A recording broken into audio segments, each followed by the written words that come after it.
Elle s'habitue parce qu'il y a de plus en plus qui souffrent.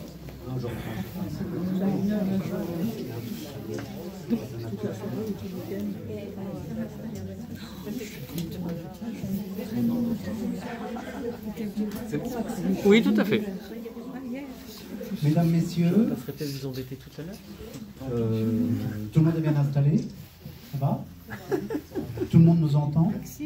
Oui, parce qu'on a changé de base, on a quelque chose de un petit peu plus sec, donc et au niveau du son, ça va être meilleur par rapport à l'autre qui avait tendance à être un peu grave. J'ai le plaisir donc de vous accueillir ce soir au milieu de l'exposition de Françoise Ferreux, et vous êtes au milieu de ses œuvres. Alors on se posait la question parce que les œuvres sont assez fragiles, à savoir est-ce qu'on le fait ici ou est-ce qu'on le fait pas ici. Mais on a quand même décidé avec Françoise de le faire ici parce que c'est quand même essentiel d'être imprégné des œuvres, et ça permet quand même pour le dialogue de pouvoir rebondir en désignant des œuvres, en étant plus proche du travail. Voilà. Donc Françoise, tout d'abord merci de revenir nous voir pour parler de ton travail. Je voudrais évoquer avec toi un petit peu ton parcours, parce que ce travail aujourd'hui, avec ce lin, avec ce fil, avec cette pureté, c'est quand même le résultat de toute une démarche, et c'est quand même de toute une démarche qui est, pour ce travail-là, assez récente, mais qui n'aurait jamais existé sans avoir tout ton travail préalable, et même ta formation. Alors peut-être nous reparler un petit peu quand même de ça, savoir, tu viens de Mulhouse, près de Mulhouse, d'un petit village près de Mulhouse, et puis de savoir connaître aussi des éléments de parcours, parce que ça va pouvoir aussi nous éclairer. Ouais. Bonsoir à tous et merci beaucoup d'être là, ça me fait très plaisir de vous voir. Pour parler de mon parcours, donc moi je suis franc-comtoise, j'habitais Montbéliard toute ma jeunesse, et après un bac littéraire, je suis rentrée aux Beaux-Arts de Mulhouse. Et ces 5 années de Beaux-Arts, c'est vraiment les fondations, je dirais. J'étais à ma place, je savais que je voulais faire quelque chose d'artistique, c'était pas du tout défini encore à cet âge-là, à mon âge là. Mais j'ai découvert plein de choses, et on travaille plein de matériaux évidemment, plein de techniques, et on a cette liberté d'action, de pouvoir laisser son imagination respirer. Et moi, j'ai découvert le dessin à cette époque-là, c'est-à-dire que c'est l'expression qui me convenait le plus. J'aime la fragilité du dessin, j'aime la fragilité du papier, et je me suis mis à dessiner avec des crayons de couleur. C'est l'outil qui me plaisait également. Donc après ces 5 années de Beaux-Arts, j'ai choisi de dessiner uniquement avec des crayons de couleur, et j'ai eu un parcours d'exposition. Donc on va dire une dizaine d'années d'exposition, tout de suite après les Beaux-Arts, de mes dessins. Donc ça, c'est vraiment les fondations. C'est là que se construisent plein de choses, plein de découvertes, plein de rencontres aussi. Et alors la suite, c'est un gros morceau d'une dizaine d'années également, où là, je vais arrêter complètement la création, et je vais avoir plutôt des expériences humaines de toutes sortes, et un enrichissement intérieur, les briques qui se rajoutent à ces fondations d'avant, et des expériences humaines, j'appellerais ça comme ça pour globaliser. Et puis, un peu avant 50 ans, donc 2007-2008, j'ai vraiment envie de reprendre la création, mais là, à condition que ça soit à 100%, parce que je ne peux pas faire deux choses en même temps. J'ai besoin de me consacrer entièrement à mon art quand je le choisis. Donc, je choisis donc de me réinscrire à la Maison des Artistes, et ça fait donc depuis 2008. À ce moment-là, je n'ai pas envie de recommencer le dessin. J'en ai assez fait à ce moment-là, j'ai assez raconté de choses, ça va, mais j'ai envie d'utiliser une aiguille et du fil. Ça, c'est quelque chose qui est assez clair dans ma tête. Utiliser l'aiguille et le fil pour associer des éléments ensemble. J'ai envie d'utiliser des tissus. J'ai beaucoup de choses déjà dans mes cartons à la maison. J'ai de quoi faire des essais, des recherches. Donc, je me lance, et j'ai toute liberté, tout le temps aussi de chercher. Et puis, comme dans toute recherche, c'est aussi très intuitif, très instinctif. Il y a des choses que je mets de côté, ça ne va pas, ça ne me plaît pas. ça va, je vais continuer par là, ça va pas, etc. Donc la ficelle, elle est déjà présente dans mon matériel. J'ai de la ficelle de lin parce que tout simplement, j'aime bien la voir dans les rayons des magasins de bricolage et ça m'est arrivé d'en acheter comme ça des bobines de ficelle parce que j'aime ça. Simplement, voilà. Pour dire que l'objet, la ficelle est déjà présente dans mon matériel. Et tout ça, il va y avoir des recherches, des essais. Cette ficelle, je vais la coudre avec des tissus, je vais la coudre à plat, je vais essayer des choses, bon, ça ne me plaît pas. Je vais me mettre également à la tisser, tout simplement, hein, parce que ça donne envie, mais ça ne me plaît pas, parce que ça ressemble trop à des choses existantes, ça ressemble à l'osier, enfin, ça ressemble à des choses que j'ai déjà vues, et ça me convient pas. Toujours intuitivement, je n'ai pas envie d'aller par là, donc voilà. Ça marche plus, ah, j'ai peut-être touché ça. Voilà. Et en continuant mes recherches, je me mets à avoir envie de la coudre. Là, à nouveau, cet outil que j'ai, la petite aiguille et le fil de coton, le fil à coudre, une paire de ciseaux. Et je me dis, pourquoi ne pas traverser les brins et coudre ces brins de ficelle ensemble en les traversant. C'est-à-dire que je traverse les brins et on ne voit plus le fil à coudre puisqu'il est dedans.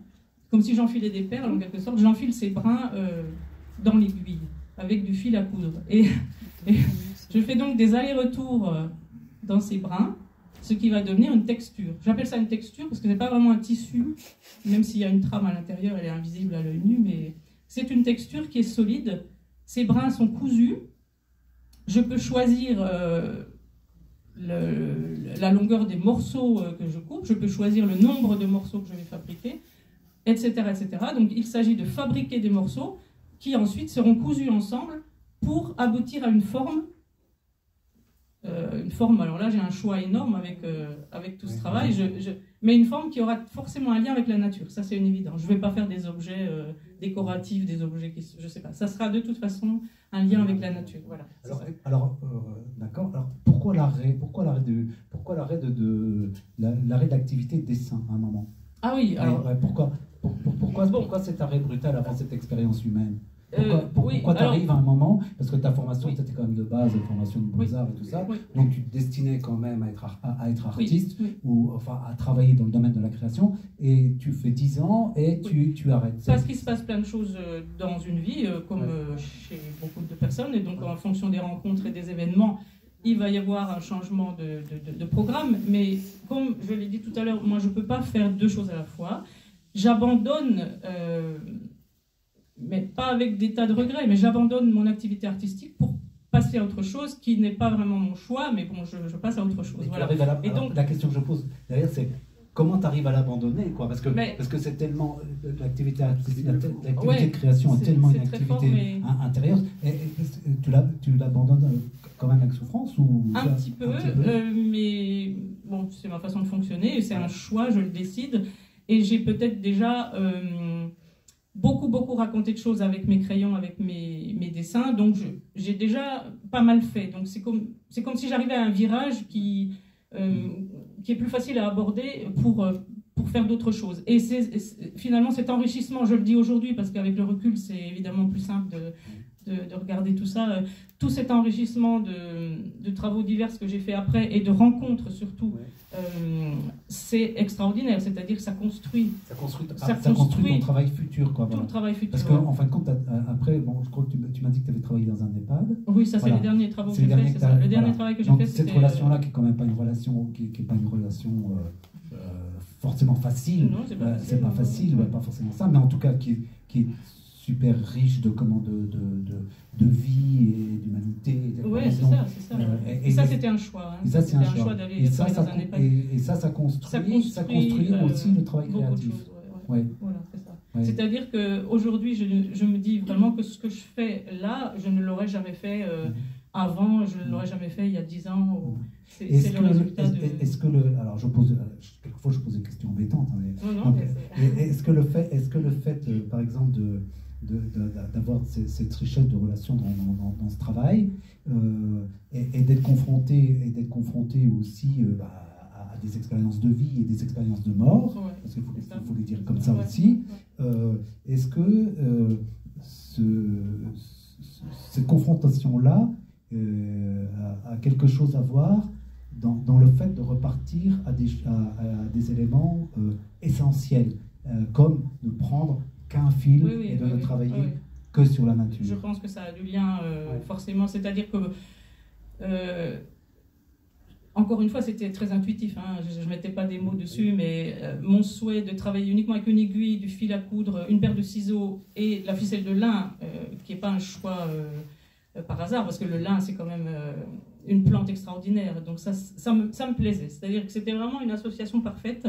La possibilité d'avoir des tas d'ouvertures avec juste ça, de création possible, d'imagination au pouvoir, tout ça, ça me plaisait vraiment. Et l'essentiel, oui, aller à l'essentiel, retravailler le lien, symboliquement, c'est une évidence, associer des morceaux, des petits bouts de ficelle avec un petit fil à coudre, ça, on peut voir plein de symboles là-dedans, mais ça m'était très très important et voilà, ça me correspondait bien. Et puis c'est aussi une relation, quand tu le dis, c'est une relation aussi du travail de la main, c'est-à-dire simplement l'aiguille, le fil, c'est aussi, quand tu parles du lien, c'est aussi une question de lien par rapport à par rapport à la couture qui est profondément inscrite dans l'humanité. Depuis le début, c'est aussi une question de lien et peut-être de repartir comme on est dans la simplicité du fil, mais dans la simplicité du geste répété. Du geste aussi, oui, voilà. C'est-à-dire que finalement, ça me correspondait. Dans mes recherches, si j'avais éliminé ça et ça et ça, et je restais là et je continuais, parce que c'est quelque chose que je fais maintenant depuis plusieurs années, largement, c'est que ça me correspond complètement. C'est-à-dire je m'y retrouve, ça a du sens, ça tient la route pour moi, j'ai envie de continuer, j'ai encore plein de choses à faire avec ça, donc c'est solide. Comme l'est solide la texture que je fais. Quoi. Et alors, dans ton positionnement, je me posais un peu la question en regardant aussi les pièces et tout ça, parce que moi, je trouve que c'est un travail véritablement de sculpteur. Oui. C'est un travail de sculpteur. Et comment tu te positionnes, toi, par rapport à... Il y a le travail de sculpteur, mais qui associe un travail d'artisan d'art, on va dire, parce que la main, elle est vraiment... Voilà. Comment tu te positionnes par rapport à ces deux champs? Il n'y a peut-être pas à se positionner, d'ailleurs. Oui, je n'ai pas spécialement envie de me positionner. Moi, je trouve du sens à fabriquer, à me donner des contraintes, parce qu'il y a des contraintes, parce que je décide qu'il y a tant de morceaux à fabriquer. Ça peut être très très très long parce que c'est répétitif et les mêmes morceaux, etc. Pour savoir qu'au bout, il va y avoir le travail de sculpture, d'imagination au pouvoir, la sculpture avec plein d'ouvertures possibles. Mais le travail de fabrication de ces morceaux, qu'on peut associer à un travail artisanal forcément similaire, ça me plaît aussi. C'est-à-dire que dans cette routine, cette répétition des gestes, il y a quelque chose qui me convient un peu obsessionnel, hein, c'est un travail obsessionnel. Ça peut être une respiration, c'est quelque chose qui me convient très très bien. Et je prends ce travail qui est derrière moi, qui est le dernier, qui a duré, qui s'est étalé sur 9 mois, mais vraiment pas tous les jours de même quantité d'heures de travail, c'est impossible, hein, mais c'est à peu près 9 mois de travail. Et ça me plaisait de ne pas du tout savoir quand est-ce que j'aurais terminé. Ça me plaît beaucoup. Je suis actuellement en train d'en travailler un nouveau qui sera, je ne sais pas quand il sera fini, et ça me plaît beaucoup. C'est-à-dire, je fabrique, et puis on verra bien. Alors comment ça se passe une journée? Justement, une journée, parce que maintenant, tu as la possibilité d'être dans ton atelier, d'aller à l'atelier comme tu veux. Alors, quand je veux, à quel moment, n'importe quel moment. Comment tu fonctionnes? C'est aussi le côté très pratique qui me convient, c'est-à-dire j'ai une table qui fait 1,20 m de large sur des tréteaux, une lampe et un espace qui finalement n'est pas très grand. Et ça me plaît bien d'avoir une simplicité de matériel et une simplicité de lieu de travail. Voilà. Et donc, puisque je travaille aussi avec uniquement des mesures qui sont des multiples de 3, ça c'est un choix que j'ai fait dès le départ, dont je ne parlais pas au départ, mais qui est important pour moi parce que je fais un lien avec les mathématiques dans la nature. Donc toutes mes mesures sont des multiples de 3. Ma table faisant 1,20 m de large, je suis partie là-dessus tout simplement en décidant de couper des morceaux de ficelle d'1,20 m de large, puisque c'était facile par exemple, voilà, c'est tout bête. Hein. Et puis je prends 9 brins qui font donc 1,20 m de large, je les couds ensemble, donc ça prend... je sais pas, 1 ou 2 jours, enfin voilà, je couds ces 9 brins ensemble et je fabrique des morceaux de J'en fabrique. Donc j'en ai des centaines jusqu'à présent, Et ensuite, je les associe ensemble. C'est-à-dire, je vais les relier tous ensemble sur une vingtaine de centimètres. Voilà. Ça commence à prendre déjà, parce que j'ai commencé en octobre, donc ça commence à prendre déjà de l'ampleur. Je les mets pour le moment, ils sont positionnés comme ça sur ma table, un peu en cercle. J'ai pas d'idée précise de ce que je veux faire avec, mais ça sera quelque chose de gros, d'imposant, qui pourrait être une forme qu'on trouverait sous la mer. Je le verrais bien bouger sous la mer, ça, ce genre de choses, avec des filaments comme ça. Et donc pour le moment, je fabrique et je continue. J'aime bien ce que tu dis, c'est ça, de dire, et ça je crois que c'est super important en création, c'est que tu as les éléments, ils sont là, tu es en train de les faire, et tu n'as pas d'idée précise. C'est-à-dire de se donner... Surtout pas. Se donner véritablement le temps de laisser monter les choses. Oui, c'est ça. Voilà. Ça, c'est très plaisant aussi.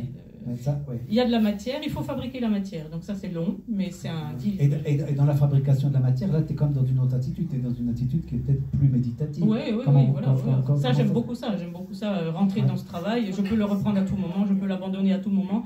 Ça ne dérange personne. Voilà, je reviens dessus, je peux travailler une heure. Voilà, les moments sont différents. Oui, c'est très différent. Et ça, c'est assez intéressant parce que tu es véritablement dans le plaisir du contact de la matière. En peinture, par exemple, on a un peu le même type de fonctionnement, c'est-à-dire que de ne pas trop savoir quelquefois du tout ce qu'on fait et d'être simplement dans la pâte et dans la touche. Ça. On retrouve un peu la même chose. On est dans la matière et on se laisse aller dans la matière. Et là, je comprends bien, avec ce fil, tu es en train de le faire, tu restes dans la matière, mais en même temps, cette matière-là, elle est en train de te nourrir, elle est en train de rentrer en toi, elle est en train elle est en train de faire naître quand même doucement les formes. Voilà, et puis je ne sais pas quand, c'est ça aussi le plaisir, c'est-à-dire que je peux le faire longtemps, peut-être jusqu'à saturation, parce qu'il y a quand même des fois une saturation qui arrive du fait de la répétition, parce que je prends ce défi-là un petit peu de jusqu'où je tiendrai pour une forme ou une autre, mais j'aime bien savoir que je travaille, il y a ce labeur qui me plaît, qui me rattache à des choses essentielles. Et puis au bout, il y a ce grand plaisir de trouver une forme... oui, c'est ça. D'avoir le choix, parce que j'aurai plusieurs choix, évidemment. Donc, et tu te laisses d'ailleurs le temps, parce que quand tu as installé celle-là, quand tu as installé la forme-là qui a pris 9 mois, tu m'as dit, donc on était là avec Stéphane, il dit que, tu l'as installé... et que tu n'étais pas forcément convaincu, et que voilà, et ça, elle va encore bouger. Elle bougera, ça c'est sûr. C'est la première fois que je l'ai épinglée sur un mur. Alors j'ai choisi la spirale basique, mais ça ne me convient pas à 100%, donc la prochaine fois, je pourrais la présenter autrement, je pourrais l'enrouler sur une table si je veux, je pourrais la fixer autrement sur un mur, et ça me plaît beaucoup, cette liberté d'action, et de garder...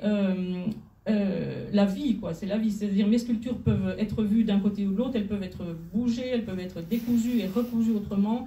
Elles peuvent, et ça me plaît beaucoup. Il n'y a pas de quelque chose de fixé, figé. C'est comme la vie dans la nature. Rien n'est figé, rien. Ça me plaît. Alors, on touche. Le répertoire, je voulais revenir un peu sur le répertoire de forme. Oui. Parce que tu en as parlé tout à l'heure. Parce que quand on regarde ces œuvres, ce que je disais en regardant ces œuvres, forcément nous, en tant que spectateurs, forcément on s'y retrouve parce que ça correspond chez nous à un certain répertoire qu'on a d'image mentale, on va dire de forme. Si on s'est promené dans la nature, si on a pu aller un peu dans l'eau, on peut... Moi, quand j'ai vu ces œuvres, effectivement, j'avais dans ma tête des espèces de références au végétal, de références à des choses, à des éléments marins et tout ça. Et donc, voilà. Alors toi, ce répertoire de forme, est-ce que... je voulais te poser la question, comment tu l'as, toi, comment il existe en toi, et comment tu le cultives? Parce que peut-être tu le cultives aussi. Oui, moi j'ai un lien avec la nature très fort depuis toute petite parce que mes parents avaient construit un chalet dans le Haut-Doubs, parce que j'ai des racines franc-comtoises. Je suis franc-comtoise, donc mes racines sont dans le Haut-Doubs, près de Villers-le-Lac et Pontarlier, si vous connaissez. Enfin, voilà. Et ce chalet, nous y sommes allés tous les week-ends et toutes les vacances. Et donc moi, je partais dans les prés. Je ferais peut-être même pas ça aujourd'hui parce que j'aurais peur. Je sais pas, c'était marrant, mais toute petite, j'avais confiance et je me baladais énormément et j'observais beaucoup. Sans m'en rendre compte. C'est-à-dire que j'ai emmagasiné des tas de choses sans le savoir, sans réaliser ça, bien sûr. Et je pense que mon amour de la nature, il vient de très loin. J'observe, dès que je sors, j'observe des choses. Je pense que j'ai emmagasiné des images. Et avec ce travail, j'ai envie de ressortir des formes, mais surtout pas du copier-coller de choses existantes. Mais pour moi, c'est devenu l'idée d'une collection imaginaire d'un naturaliste marcheur, chercheur et qui ramènerait à la maison ses trouvailles. Trouvailles qu'on aurait pu trouver au fond des océans, ou sur la terre, ou dans les forêts, voilà, peu importe, des morceaux de nature. Voilà. Comme on le fait tous, je pense que vous êtes tous, si vous êtes fans de marche, vous ramenez certainement des petites choses chez vous que vous posez sur des étagères ou des tables, parce que c'est beau, des petits bouts de des morceaux de n'importe quoi, de roches, de bois, de feuilles, c'est tellement beau que ça donne envie de les ramasser. Et c'est un peu ça l'idée, c'est l'idée d'une collection. À force de ramener des choses à la maison, on ne sait pas ce que c'est, on ne sait pas d'où ça vient, on ne sait pas quel animal ou quel végétal c'est, mais c'est beau et ça inspire. Et c'est ça que je cultive, en fait. Et c'est présenté comme une collection. Oui, c'est ça, c'est vraiment ça que je veux. Donc qui se développe. Qui se développe. Voilà. C'est pour ça que ces œuvres-là ne sont pas à vendre, parce qu'elles font partie d'une collection continue qui est censée grandir. Qui est censée grandir. Et c'est vrai que posé comme ça, on ne peut pas évidemment voir toutes les possibilités, mais j'ai l'intention de faire un petit film pour pouvoir montrer comment on peut les déplacer, les mettre d'un côté ou de l'autre, les faire bouger, les tenir. Voilà, ça sera un plus parce qu'on ne peut pas le voir comme ça quand on les pose. D'accord. Voilà. Alors le public peut intervenir, j'ai oublié de dire, le public peut intervenir à tout moment, nous couper et poser des questions, c'est comme ça que c'est aussi vivant. Alors maintenant, on peut, quand j'ai vu ton exposition au Centre Malraux à Colmar, c'était une présentation différente parce que le Centre Malraux est plus grand, mais il y avait aussi le dessin, mais à Malraux, à Colmar, c'est dans une galerie au-dessus. Et ici, en fin de compte, dans la présentation ici, on a une présentation plus petite en nombre de pièces, mais on a les dessins qui sont véritablement en relation avec les pièces. Ce qui est assez intéressant, parce que quand vous regardez les dessins, en fin de compte, on s'aperçoit qu'il n'y a pratiquement pas de différence. Moi, je dis pas de différence de travail, parce que ton travail d'aiguille que tu fais avec ton lin, ton travail de dessin, c'est un travail d'aiguille. Oui, c'est ça.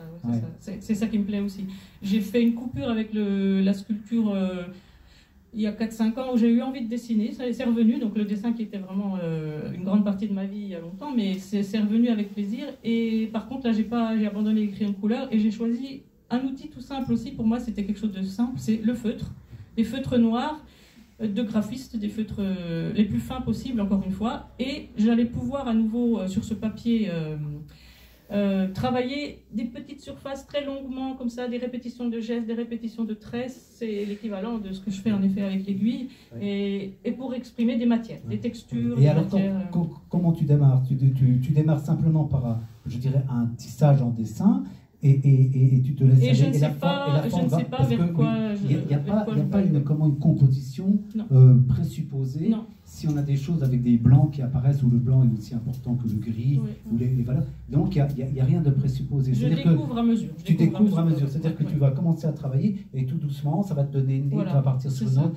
Ça va se développer sur l'espace. Pareil, intuitivement, je vais sentir que je vais plutôt aller par là et développer cette noirceur-là ou ce gris-là. Et l'arrêt ça, c'est toujours la grande question de quand est-ce qu'on s'arrête. Alors, on le ressent, jamais aller trop loin, jamais trop. Laisser reposer quelques jours sur une table et revenir après pour regarder et réfléchir. Mais d'accord. Alors, c'est ça qui c'est ça qui est intéressant.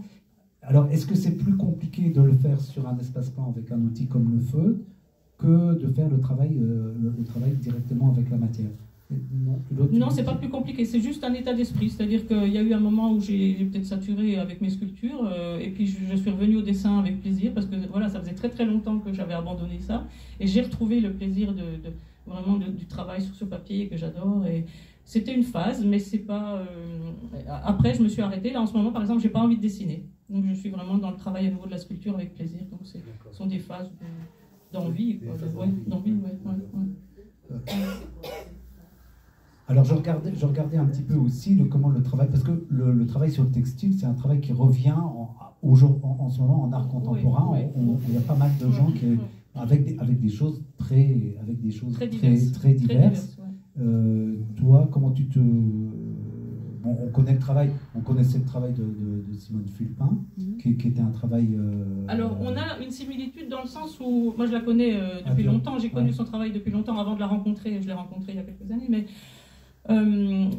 elle n'utilise qu'un seul élément, mais c'est du textile. Elle, c'est du tissu qui sort brut des machines, donc qui est grège et qui est quand même déjà du tissu, contrairement à de la ficelle, quoi. Et elle le plie, et donc c'est un geste répétitif, elle le plie et elle va enrouler ses plis ou les faire en tout petit, et mettre des aiguilles dedans. Donc ces sculptures sont remplies d'aiguilles qui tiennent l'ensemble de ces gestes. Hein. C'est uniquement des aiguilles. Donc il y a cette similitude dans la simplicité des outils et la répétition du geste.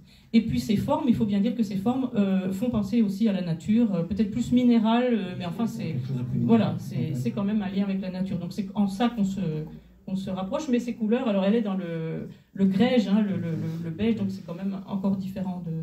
Et comment je me situe? Alors moi j'observe via Internet un petit peu tout ce qui se passe dans l'art contemporain textile, puisqu'on va le mettre comme ça, on va le nommer comme ça. Il y a des choses très très diverses, il y a une imagination vraiment qui me fascine. Comme Vasconcelos, par exemple. Ouais, voilà. Non, mais il y a des choses extraordinaires. Voilà. Et là, on est dans la couleur. Il y a du monumental, il y a du... ça. Donc, moi, j'ai ma petite place. Je me sens dans une niche à faire un truc qui n'existe pas. Et c'est vrai que je m'aperçois qu'il n'y a pas l'équivalent. Mais c'est vraiment une niche. Ça ne prend pas de l'ampleur parce que les choses... évidemment, quand c'est grand, et c'est beaucoup plus facile à exposer dans des lieux et ça fait beaucoup plus d'effet. Voilà, ça fait de l'effet, c'est normal. Moi, mes choses sont beaucoup plus discrètes et c'est différent. C'est autre chose. C'est peut-être cette discrétion-là aussi qui est super intéressante. Et parce que l'œuvre, elle est discrète. Mais quand je vois aussi, et là je vais t'en parler aussi, quand je vois les ombres portées, bien sûr, on est aussi dans la douceur, on est aussi dans cette discrétion-là. Est-ce que quand tu conçois, par exemple, est-ce que tu penses à l'ombre portée Pas spécialement. Non. Mais ça c'est une surprise qu'on trouve après. Voilà, c'est parce que par exemple, sur cette œuvre-là, la prenant en photo, avec plusieurs lumières, on a un décalage d'ombre portée, et je trouvais ça super intéressant parce qu'elle ramène encore d'autres éléments. La lumière fait complètement partie de l'œuvre. Alors là, il faut avoir la chance de pouvoir avoir un lieu et de jouer avec les lumières, ce qui n'est pas toujours le cas dans les expos. Pour parler de Malraux, par exemple, bon, c'était juste les spots qui étaient très hauts, mais on pouvait pas. J'aurais voulu créer une ambiance particulière qui rappellerait un petit peu les musées de sciences, les musées d'histoire naturelle, avec quelque chose d'un peu sombre, avec juste, ça me plairait beaucoup. Mais bon, il faut avoir les conditions. Et ça, oui, mais ça raconte un truc de plus, ça met une ambiance de plus, c'est chouette, ça serait chouette de pouvoir le faire. Je pense que tu exposeras bientôt dans des lieux de ce type-là, quoi. C'est vrai qu'avoir la possibilité d'avoir véritablement de la mise en lumière, c'est très important et de pouvoir construire ça. Effectivement, ces pièces seraient complètement isolées avec une mise en lumière dans un espace noir, mais en même temps, par exemple, ici, ce qui est super intéressant, toi, tu ne le vois pas forcément, c'est pas tout le temps là, mais nous, on passe souvent, c'est d'avoir des lectures. À chaque fois, on a des lectures différentes parce qu'on a une lumière naturelle. Et que la lumière naturelle, je trouve, correspond super bien à l'élément naturel qui est travaillé. Et à chaque fois, elle va caresser la pièce d'une manière différente, va amener des ombres portées de manière différente. Et effectivement, il faudrait presque aussi en accélérer, par exemple, prendre une pièce et puis la prendre à chaque fois en lumière et voir comment elle bouge en lumière et tout ça. Et c'est vraiment... voilà. Est-ce qu'il y a d'autres questions? Vous avez d'autres questions dans le public? Oui. Petite question. Alors, au Festival d'Avignon en 1984, il y avait une exposition qui s'appelait Le vivant et l'artificiel, qui était justement une exposition où il y avait des œuvres un peu comme des pseudo-scientifiques, un peu autour de l'histoire, de musées d'histoire naturelle, etc., où en plus des œuvres, il y avait une sorte de narration avec des noms, des animaux, des objets. Voilà, on était là dans. Alors, est-ce que vivant et artificiel, est-ce que c'est quelque chose qui vous parle ou Est-ce que l'envie de créer une sorte de narration autour des différents objets, donner des noms, etc. Alors j'y ai pensé. Alors vivant, c'est ce qui me parle. Artificiel, c'est pas un mot qui me parle, mais vivant, j'ai pensé, et mettre des noms inventés, des noms latins inventés sur. J'y ai pensé. Mais en même temps, j'ai abandonné cette idée parce que ça enfermait un petit peu à nous. Et j'aime bien laisser de la liberté, de l'ouverture. Donc même avant, quand je dessinais, je mettais jamais de titre à mes dessins. Je ne mets pas de titre, à part de la présence de la nature, ça c'est la titre de l'expo bien sûr, mais pas de... Je ne veux pas enfermer à nouveau les choses par des noms, par des voilà, mais j'y avais pensé. Voilà. D'autres interventions? Non. Moi, je n'ai pas de questions, mais je voudrais dire qu'on est baba. Hein. Complètement baba. Je vais poser une question, oui. Je vais peut-être pas vous Non, mais parce que, pour qu'ils entendent là. Déjà, bravo, parce que c'est fascinant, effectivement, comme exposition. Moi, j'ai une question un peu technique, plutôt. Ouais. Comment vous donnez vos formes? C'est-à-dire que, bon, on a bien compris votre travail, mais après, il faut donner une forme, et cette forme-là, alors je vais peut-être employer un mot qui n'est pas du tout un mot qui est correct, mais celui-là qui est devant moi, je veux dire, bon, admettons, c'est un saladier ou une écorce retournée, voilà, ce qu'on veut bien imaginer. Mais comment vous donnez cette précision dans la forme et dans la tenue, surtout? Tout tient par des points de couture. C'est vraiment, c'est ça qui est magique, c'est-à-dire que moi, je ne fais tenir que par de la couture. Alors, quand mes morceaux sont cousus ensemble, je vais les coudre à la base, en l'occurrence, je peux vous montrer de loin, comme ça vous allez. Je vais les coudre ensemble en les resserrant, donc tout simplement, hein, en fronçant, on va dire en fronçant avec des points de couture qui vont resserrer la base. Et puis, pour arrondir, il suffit que je presse un peu dans mes mains, sans presser fort, mais je peux donner une forme à la ficelle en la pressant légèrement. Et par contre, quand je veux des arêtes très claires pour certaines, il suffit que je casse la fibre. Donc là, je presse. Alors, il ne faut pas que je me trompe dans là où je veux presser. Si je presse complètement, je casse la fibre et je garde donc une arête. Comment on faisait sur certaines jupes? Enfin, oui.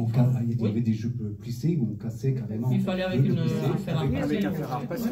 Voilà, et on casse la fibre. Voilà. Donc là, il faut que je choisisse bien l'endroit. Mais sinon, ce ne sont que des points de couture. Ça veut dire qu'avec une paire de ciseaux, si je coupe, tout s'ouvre et voilà, je peux recommencer autre chose. C'est ça que j'aime bien aussi.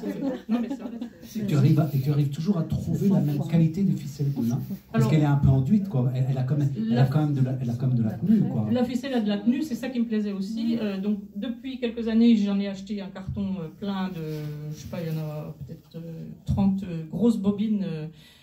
À Guebwiller, donc dans l'usine Meyer-Sambeuf, et j'ai du stock, voilà, donc j'en utilise déjà beaucoup, mais j'ai la même ficelle, je tiens à garder cette ficelle et j'espère qu'ils la fabriqueront encore longtemps, parce que j'aimerais pas devoir changer. Qu'est-ce qu'ils font avec cette ficelle-là? Alors celle-là, elle est de moins en moins fabriquée, je pense que c'était aussi pour l'alimentaire, ou pour, je ne sais pas en fait exactement, maintenant, ils font des ficelles techniques en matière pas du tout naturelle. C'est plutôt vers ça que va le marché. Mais en tout cas, tant que le lin, tant que cette ficelle est fabriquée, ça m'arrange. J'espère que ça tiendra encore. Oui, je ne veux pas non plus stocker parce que ça, j'aime pas trop. Donc, alors la couture, c'est vraiment couture à la main, couture toute simple, parce que posait la question, oui. je regardais les points, parce que je disais, quand même, regardez les points. Effectivement, j'étais, oui, alors ils sont réguliers, mais quelquefois pas totalement. Oui, je me disais, c'est totalement, mais tu as quand même une régularité incroyable, parce que je t'ai regardé des petits points croisés, là, et tout ça. Oui, ça va. Mais je veux surtout pas que ça soit parfait. Il n'y a absolument pas de technique, c'est pas un procédé technique, il n'y a rien à apprendre, c'est juste passer du fil dans la ficelle et associer des morceaux avec des points réguliers, parce que bien sûr, mais il n'y a pas de, c'est pas calculé, et peu importe. Et j'aime bien qu'il y ait une irrégularité, j'aime bien qu'on voit les nœuds de départ, et ça laisse aussi un côté naturel, quoi. Enfin, je ne veux pas quelque chose de glacé comme ça. Ça. Mais il n'y a pas de technique qui se transmettrait comme pour certaines techniques artisanales ou certaines techniques de couture, évidemment, qui sont bien plus compliquées. Moi, c'est juste un procédé tout simple. Juste un peu répétitif. Voilà. Oui. Alors moi, j'ai peut-être pas trop. C'est le moment de le dire. Hein.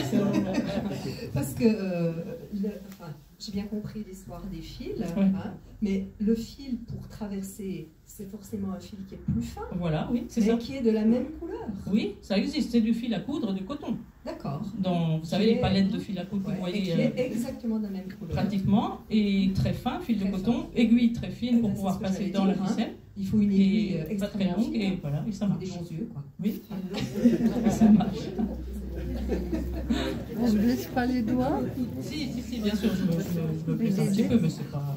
Je sais pas Oui, comme toute personne qui utilise des aiguilles, je pense que c'est pas exceptionnel. Mais pas un dé à coudre pour. Ah non, surtout pas. Non, pas de dé. Ah non. Ah non. Non, ça me gênerait parce que j'ai besoin de tout sentir. Moi, j'ai l'impression qu'il y a un côté très, très obsessionnel quand même. Oui, on peut le dire. Oui, on peut le dire. Une fois, mais pas deux. Comme ça, pour moi, j'y vois une obsession. Et puis, je m'interroge aussi sur. Vous avez dit tout à l'heure qu'il n'y avait rien à vendre. Non. Donc, ça veut dire quel est les dessins. le revenu, quel Les est dessins, l'avenir Ah, mais c'est ça, pour moi. Que vous collectionnez en même temps. Oui, ouais, mais dans le but de les montrer. Moi, vraiment, l'idée, c'est de montrer cette collection, de la faire grandir pour la montrer.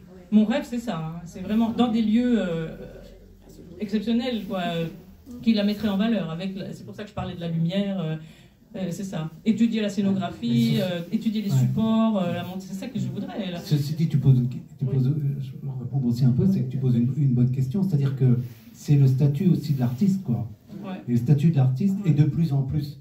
Je voudrais dire comme parce que nous on le fait, c'est-à-dire que maintenant sur cette galerie, moi j'ai réussi à convaincre nos financeurs que quand on accueille quelqu'un, on paye des droits de monstration, c'est-à-dire qu'on paye des droits pour que vous ayez le plaisir de regarder les choses. On paye sur un musicien, chez un musicien on lui paye un cachet, dans une pièce de théâtre comment on paye aussi et les plasticiens n'ont généralement pas de statut.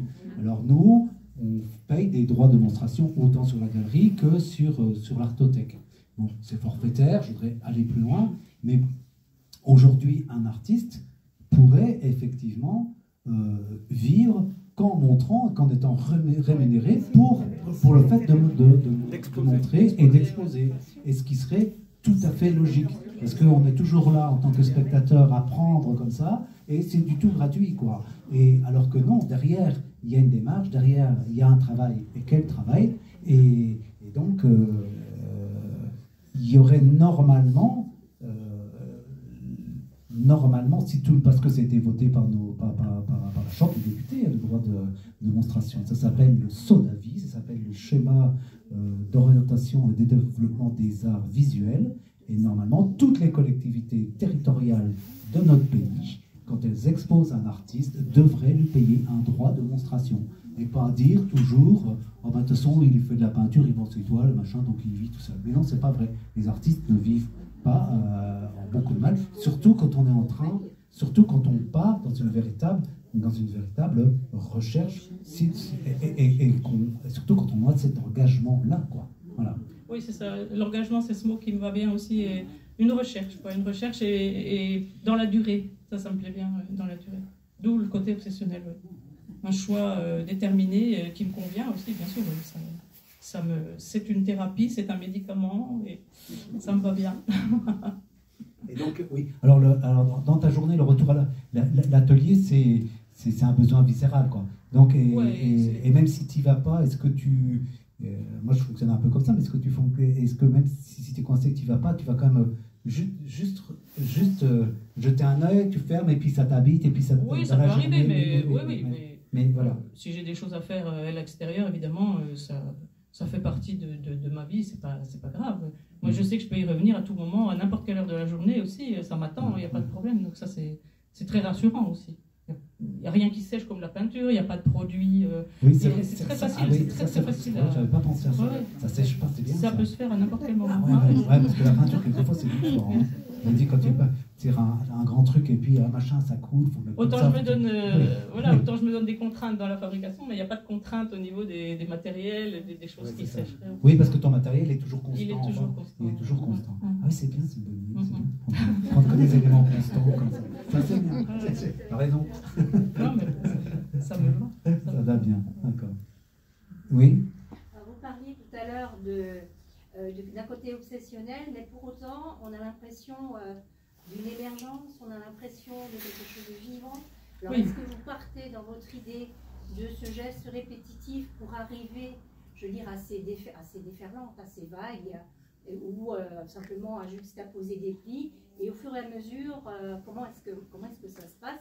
Parce qu'on voit aussi qu'il y a une espèce de métamorphose dans cette histoire-là, et est-ce que la métamorphose dans la matière vous amène à une métamorphose personnelle et une démarche de métamorphose? Oui, ça c'est le grand mystère de tout ce qui se passe lentement pendant des années et qui me transforme et qui m'apporte évidemment plein de bonnes choses, mais ça se fait... moi, je veux exprimer la vie, de toute façon, oui. Même si mon travail paraît un petit peu... Alors, on m'a déjà dit que j'étais une nonne travaillant dans sa cellule, mais je ne me sens pas une nonne travaillant dans une cellule. Mais moi, je veux parler de la vie, et c'est pour ça que j'insiste sur le fait que cette matière que je travaille, le fait qu'elle puisse être défaite, changée, déplacée... vu à l'envers, à l'endroit, ça me plaît beaucoup, ce qui n'est pas le cas des sculptures en matériaux. Moi, je n'y vois pas du tout ce versant obsessionnel. Par contre, j'y vois quelque chose de très mobile, de très vivant. Voilà, c'est ça. Ça me plaît. Si on voit ça, c'est très bien. Ouais. Ouais. Et j'en reviens à l'idée de l'essentiel, donc la vie. Voilà. L'eau. Ça me fait penser à l'eau. Ouais. Et alors, sur la question, presque la question de la monumentalité, parce que sur une grande pièce, il y a des pièces qui grandissent et puis des pièces qui peuvent être très petites. Ouais. Comment tu te positionnes par rapport à ça? C'est le matériau qui fait, c'est le moment, c'est... Non, c'est l'envie. Et en ce moment, j'ai envie de faire des grandes pièces. J'ai décidé de ne faire que des grandes pièces, puisque celle-là, c'est l'année 2022. Et en octobre, j'ai commencé cette pièce sur laquelle je travaille en ce moment en 2023, et ça sera peut-être terminé en 2024, je ne sais pas. J'ai envie de faire des grandes pièces. Oui. Mais il y a quand même mes limites qui sont là et qui peuvent arriver, la saturation dont je parlais tout à l'heure. Donc ça va dépendre d'où... Et la grande pièce définit un autre mode d'installation quand même. Oui, ça joue aussi. Donc c'est pour ça que là j'essaye de la mettre sur le mur, mais j'aimerais aussi peut-être la placer sur un plus grand format, d'une autre manière. J'essayerai. Ça c'est la première fois que je la montre comme ça, mais j'essayerai autrement. Mais oui, parce que c'est ça. Entre la gestion de l'espace, entre l'horizontalité et la verticalité, ça change tout. Ça change tout. Et on ne dit pas forcément les mêmes choses. La pièce va dire autre chose horizontale et verticale. Et ça me plaît bien de pouvoir essayer autrement une autre fois. Essayer et juxtaposer. On avait le cas aussi avec l'expo qu'on avait comme Joseph B aussi la dernière fois, où on avait des éléments horizontaux et c'était étonnant parce qu'horizontaux ils étaient terriens et dès qu'ils étaient verticaux on allait dans le cosmos. C'était assez avec pratiquement les mêmes éléments.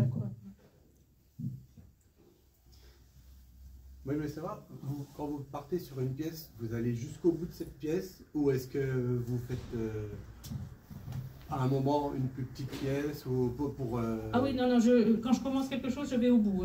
Oui. Je fais rien entre... Même pas un dessin, c'est juste la sculpture d'un bout à l'autre. Et celle-là aurait pu continuer, puisque c'est une spirale, donc j'aurais pu la poursuivre. Mais là, je me suis arrêtée en me disant, voilà, je sentais que c'était bien d'arrêter là. D'accord. Oui, tu commences par 3 travaux en même temps. Non, jamais. Justement, ton travail, c'est vraiment d'être, depuis le début, c'est d'être totalement concentré. Dessin pareil, quand je commence un dessin, c'est jusqu'au bout. C'est jusqu'au bout. Même si ça reste 2 semaines sans que je ne fasse rien, parce que j'ai d'autres choses à faire, le dessin il restera là, mais je reviendrai au dessin, je ne passerai pas à autre chose. Et tu ne passeras pas donc sur un élément. Par contre, ce qui m'arrive, c'est d'abandonner un dessin complètement parce qu'il ne me plaît pas et je le range dans un carton, je le déchire quelquefois, ou je le range dans un carton et je le regarde plusieurs mois après, ça va pas, il restera dans le carton. Je vais l'abandonner complètement. Oui, tu vas l'abandonner. Oui, ça sent la séparation. Oui, non, mais parce que ça ne me plaît plus, il n'y a rien à reprendre, donc je l'abandonne. Oui, c'est ça. Mais c'est pas grave. Et dans ce rapport aux mathématiques, là, je suis en train d'essayer de voir où il y a du 30, du 60. C'est pas linéaire parce qu'il y a des bouts qui ont l'air un peu plus grands. en sortie de spirale. Oui, ah bah, si vous regardez avec un détail, c'est pas ça. Moi, c'est juste intuitif, pareil. C'est un lien avec la nature. Les mathématiques dans la nature, que des scientifiques sont là pour étudier. Moi, je lis plein d'articles là-dessus, mais je ne veux pas faire quelque chose de... J'ai juste l'envie d'utiliser des multiples de 3. C'est mon lien avec ces mathématiques. C'est quelque chose d'intuitif qui me plaît. Et rien n'est parfait, mais je vais commencer toujours... là, ça commence par des brins qui font 6 cm. Et puis, bon, forcément, les morceaux augmentent tous les 5 mm. Bon, là, il y a plus, on ne peut pas rester dans les multiples de 3 tout le long. Mais il y a des sculptures où tout est en lien avec les multiples de 3. La mesure, le nombre de modules, etc. Voilà, donc ça, ouais, ça me plaît, c'est juste une cohérence compter, aussi. Ouais. On n'avait pas imaginé compter. Ouais, non. Mais c'est la cohérence qui va aussi avec le travail. J'aime bien cette cohérence-là, sans le dire, parce qu'elle n'est pas visible enfin, mais ça me plaît bien. Voilà. Encore d'autres interventions? Non, je vais dire que c'est un art vivant à tout point de vue. C'est-à-dire vivant dans le temps, dans la façon de travailler, de laisser ensuite les formes et puis de les retourner. Enfin, c'est très vivant votre art. Ouais. C'est peut-être un art solitaire, mais très vivant. Ouais, ça c'est bien. Ouais. C'est exactement ce que je veux. Et puis c'est une totale liberté avec plein de contraintes. Oui. Non, mais c'est ça que je veux aussi. Le labeur, choisir le labeur pour arriver à une grande liberté après. Ariane et Péléo. Voilà.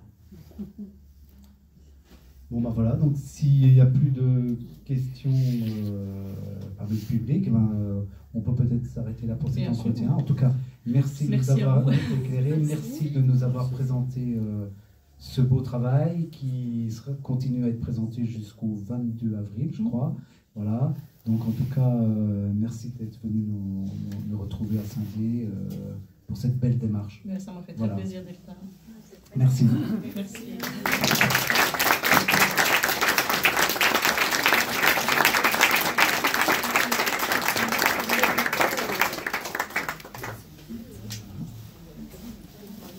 On va peut-être enlever tout doucement les chaises si vous voulez bénéficier encore de l'exposition. Vous avez le temps. Je vais enlever tout doucement les chaises sans toucher les tables. Voilà. Bien, merci.